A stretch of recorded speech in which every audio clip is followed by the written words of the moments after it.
On a tous eu le temps de voir cette information sur Bradley Barcola, comme quoi il serait pressenti pour être le titulaire au poste d'ailier gauche en équipe de France pour la Coupe du Monde. Mais les gars, c'était sans compter sur cet inconnu qui vient se rajouter dans l'équation.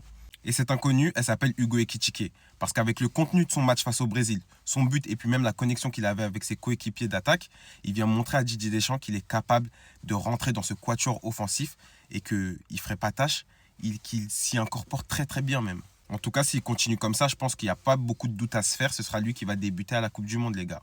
D'ailleurs, si tu suis toujours ma vidéo, abonne-toi, tu connais, ici on parle foot. Moi, c'est Bradley Barcola que je préférerais voir en tant que titulaire en équipe de France. Tout simplement parce que c'est un de mes chouchous. Mais en vérité, si je me mets à la place de Didier Deschamps, ça fait un moment que je ne l'ai pas vu. Ça fait un moment qu'il n'est pas venu au rassemblement. La faute à des blessures. Mais pendant ce temps, Hugo Ekitike, lui, grappille des points. Et là, on est dans le dernier virage dans la course à la Coupe du Monde et j'ai l'impression qu'Ekitike est en train de sérieusement augmenter la cadence. Après, il restera des matchs amicaux, des matchs de préparation. Il faut enterrer personne, que ce soit Doué, Barcola ou d'autres joueurs. Mais Hugo Ekitike, s'il continue comme ça, on verra face à la Colombie ou dans les autres matchs. S'il continue comme ça, les gars, c'est lui qui va débuter à la Coupe du Monde, hein. En tout cas, moi, les gars, j'ai juste une seule question pour vous. Est-ce que vous voyez plutôt Barcola ou Ekitike en tant que titulaire? Voilà, je vous attends dans les commentaires.